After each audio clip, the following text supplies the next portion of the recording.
الحمد لله وحده والصلاة والسلام على من لا نبي بعد.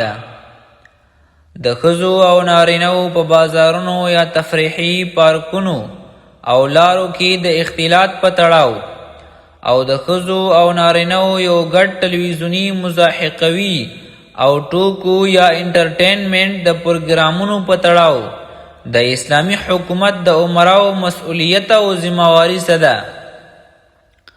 ابن قیم جوزی په الطرق الحکمیه فی سیاست شرعیه صفحه نمبر 323 کې لیکي ان ولی الامر یجب علیه ان یمنع من اختلاط الرجال بالنساء فی الاسواق والفرج ومجامع الرجال.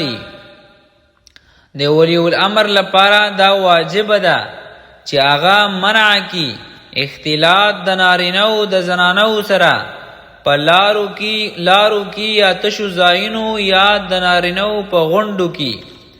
او بیا وایي چې امام مالک رحمه الله فرمایي چې د ولی الامر او امیر لپاره دا واجب ده الله یترک المرأة الشابة تجلس الى الصیاغ، چې پرې نږدې یو ځوانه ښځه چې هغه دې کینی د یو زرګر سره دې لپاره چې په دې زرګر باندې کوم څه جوړ کی. فالامام مسئول عن ذالک، نو امام مسئول دی دنه به پوښتنه کیږي په دې باره کې. والفتنه به عظیمه، او فتنه لدی اختلاط د نارینه‌و د زنانه‌و په منځ کې دا ډیره لویه ده. او پیغمبر صلی الله علیه وسلم فرمایي ما ترکت بعدی فتنة اضر علی الرجال من النساء، ما نه د پریخ ازمان رستا یو فتنه چې هغه ډیره مضره وي د نارینه‌و لپاره له ښځو نه، یعنی ښځې دا ډیره مضره فتنه د نارینه‌و لپاره.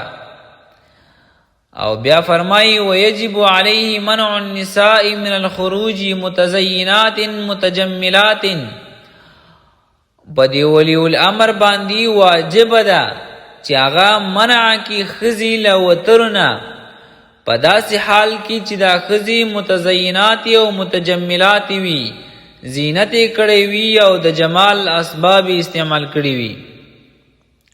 ومنعهن من الثياب التي يكن بها كاسيات عاريات، او په ولی الامر او امیر باندې دا واجب ده چې منع کی ښځې له داسې جامو اغوستلو نه چې دا ښځې په دې جامو کې کاسیات او عاریات وي، یعنی داسې وي چې دا د بدن اعضاء په دې جامو کې هغه رسم شوي وي او د بدن نقش ښکاري او یا بدن ورنه ښکاري کثیاب الرقاق، لکه هغه نرمې کپړې.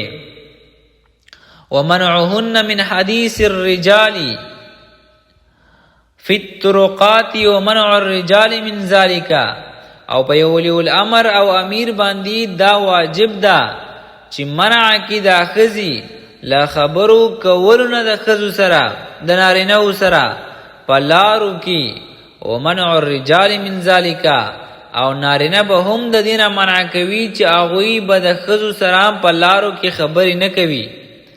وَإِنْ رَأَى وَلِيُّ الْأَمْرِ أَنْ يُفْسِدَ عَلَى الْمَرْأَةِ إِذَا تَجَمَّلَتْ وَتَزَيَّنَتْ وَخَرَجَتْ ثِيَابَهَا بِحِبْرٍ وَنَحْوِهِ فَقَدْ رَخَّصَ فِي ذَلِكَ بَعْضُ الْفُقَهَاءِ.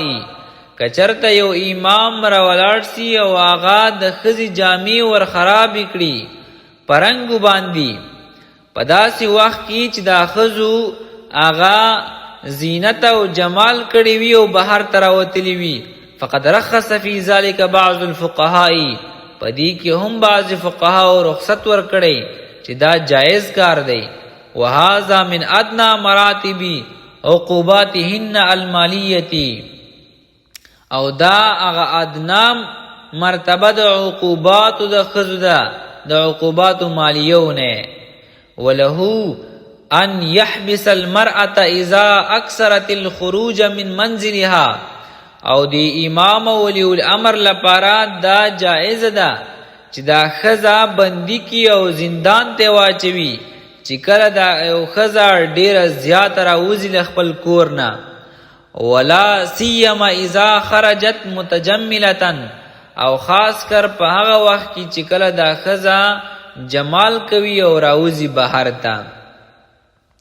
بل اقرار النساء على ذلك اعانة لهن على الاسم والمعصية، بلکې د دې ښځو پرېښودل په همدغه حال باندې دا اعانت د دې ښځو سره په ګناه او معصیت باندې. والله سائر ولی الامر عن ذلك، او الله پاک به د ولی الامر نه پوښتنه کوي په دې باره کې.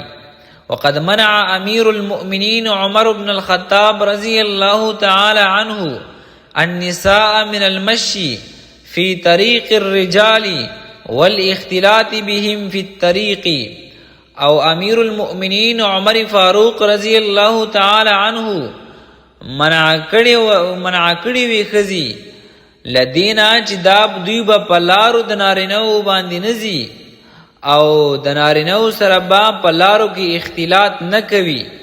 فعلى ولي الامر ان يقتدي به في ذلك، نو په یو ولی الامر باندې دا لازمه ده چې اقتدا وکړي په عمر فاروق رضی الله عنه پسې فی ذلک په دې کار کې. ولا ریب، او په دې کې هیڅ شک نستا ان تمکین النساء من اختلاطهن بالرجال، چې ښځو ته قدرت ورکول په اختلاط باندې له نارینهو سره اصل کل بلیة و شر، دا اصل د هری بلا او شر دی. وهو من اعظم اسباب نزول العقوبات العامة، او دا یو لوی سبب دی د نزول د عقوبات او عام عذابونو. کما انه من اسباب فساد امور العامة والخاصة، لکه څنګه چې دا یو سبب دی لا اسباب د فساد د عام او خاص امور. و اختلاط الرجال بالنساء سبب لکثرة الفواحش والزنا، او اختلاط د نارینهو زنانو دا سبب لپاره د زیاتوالي د فواحش او د زناو دی. په دې سره فواحش او زنا ډیریږي.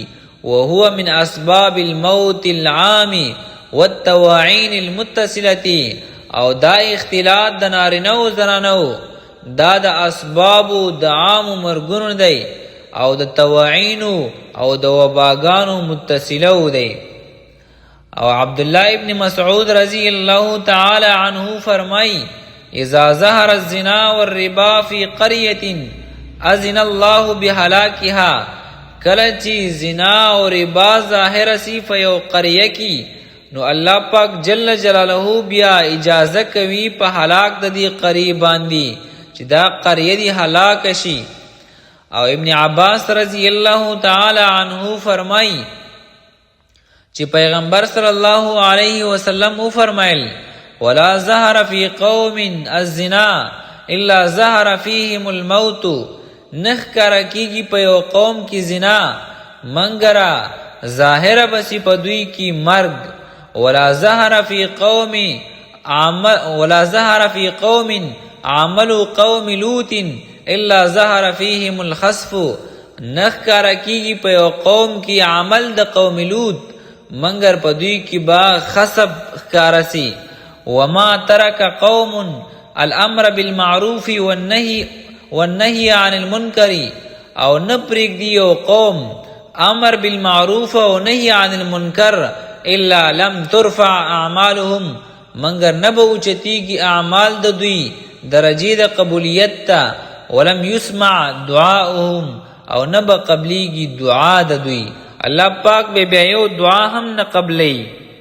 مونږ وینو لکه د جمهوریت او سیکولریزم نظامونو پشان اوس هم خزي متزیناتی متجملاتی کاسیاتی و عاریاتی د نارینهو سره ګډوډ په بازارونو او تفریحي پارکونو کې چکرې وهي او په یو مشترک مزاحقوي او د انټرټینمنټ ټلویزیونی پروګرامونو کې خنداګانې او ټوکی ټکالی کوي. بعضی خویان د ملا او مفتی په نامه کوي.